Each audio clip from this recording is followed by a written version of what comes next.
महाभारत का युद्ध चल रहा था।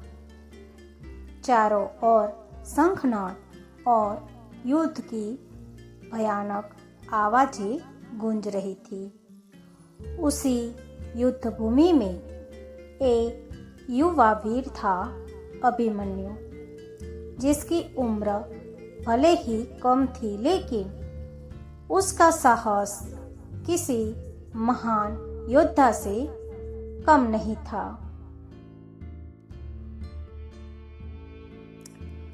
अभिमन्यु बचपन से ही वीर और तेजस्वी था। जब वह अपनी मां के गर्भ में था, तभी उसके पिता अर्जुन उसे युद्ध की रणनीतियां समझा रहे थे।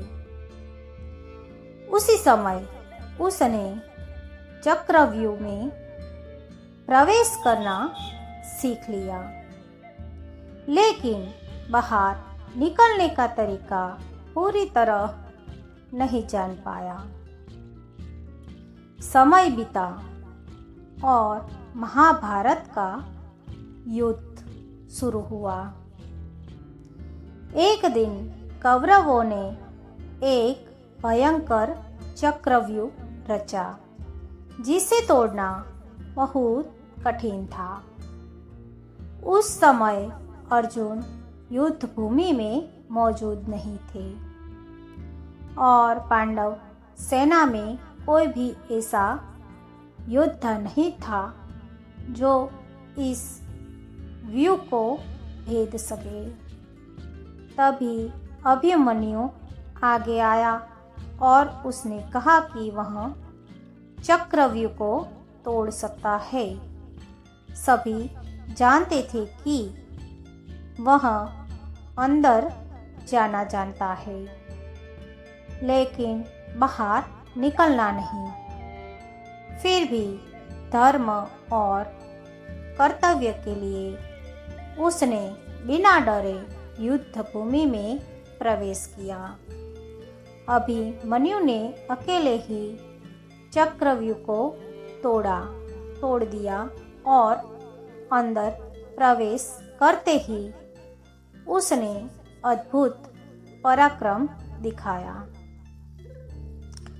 उसके सामने एक के बाद एक बड़े योद्धा आए, जैसे दुर्योधन और कर्ण, लेकिन अभिमन्यु ने किसी से डर नहीं दिखाया और पूरी शक्ति से युद्ध करता रहा। वह अकेला था, फिर भी कई योद्धाओं पर भारी पड़ रहा था। धीरे धीरे युद्ध के नियम टूटने लगे और कई महारथियों ने मिलकर एक साथ उस पर हमला किया। उसका रथ तोड़ दिया गया, उसका धनुष छीन लिया गया। फिर भी उसने हार नहीं मानी और अंत तक लड़ता रहा। अंत में वह वीर गति को प्राप्त हुआ, लेकिन उसकी बहादुरी और त्याग अमर हो गया। अभिमन्यु की यह सच्ची कहानी हमें सिखाती है कि हिम्मत उम्र की मोहताज नहीं होती।